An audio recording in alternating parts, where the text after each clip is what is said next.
কৃষ্ণ ও অর্জুন ছিলেন অভিন্ন হৃদয় বন্ধু, তবে তার সঙ্গে সখা পার্থকে সবসময় সঠিক পথে চালনা করতেন শ্রীকৃষ্ণ।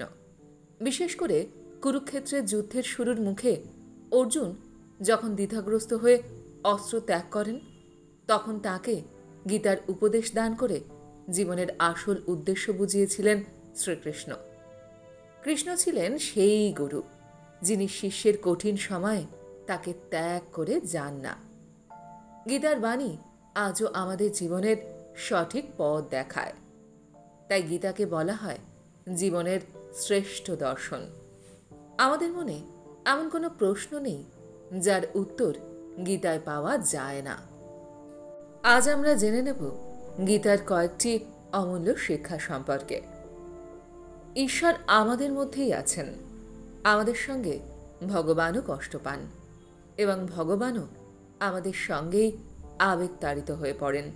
আমাদের শিক্ষক বা গুরুর মধ্যেই ঈশ্বরের বাস। তিনি আমাদের শেখান জীবনে খারাপ সময় এলে কিভাবে তার মোকাবিলা করতে হয়। মহাভারতে অর্জুনকে গীতার জ্ঞান দেবার সময় অর্জুন বলেন যে আমরা নিজেরাই নিজেদের সবচেয়ে ভালো চিনি। এই পৃথিবীর অন্য কেউ এর থেকে ভালো আমাদের চিনতে পারে না। আমরা আমাদের নিজেদের সম্পর্কে যতটা জানি তা আর অন্য কেউ জানে না।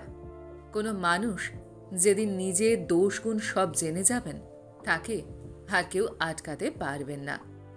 শ্রীকৃষ্ণ বলেছেন যে মনের মধ্যে অকারণ ভয় বাসা বেঁধে থাকলে তা শুধু আমাদের সময় নষ্ট করে। তাই নিজের লক্ষ্য অর্জন করতে আগে মনের থেকে ভয় দূর করতে হবে। গীতায় বলা হয়েছে যে রাগ হলো আমাদের একটা অসুখ, যা আমাদের ভেতর থেকে ফাঁকা করে দেয়। আপনি যদি সবসময় রেগে থাকেন তাহলে আপনি অসুস্থ হয়ে পড়বেন। নিজের শক্তি এইভাবে আপনি নষ্ট করবেন এবং রাগ আপনাকে ধীরে ধীরে গ্রাস করে নেবে।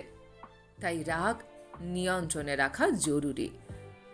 শ্রীকৃষ্ণ গীতায় বলেছেন যে কোনো সরল মানুষকে ঠকালে তা আমাদের ধ্বংসের দরজা খুলে দেয়।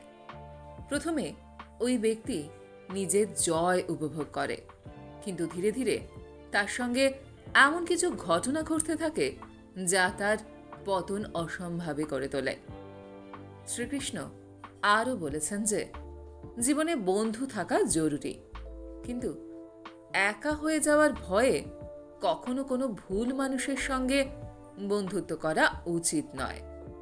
ভুল মানুষের সঙ্গে বন্ধুত্ব করলে তার পরিণাম কখনো ভালো হয় না।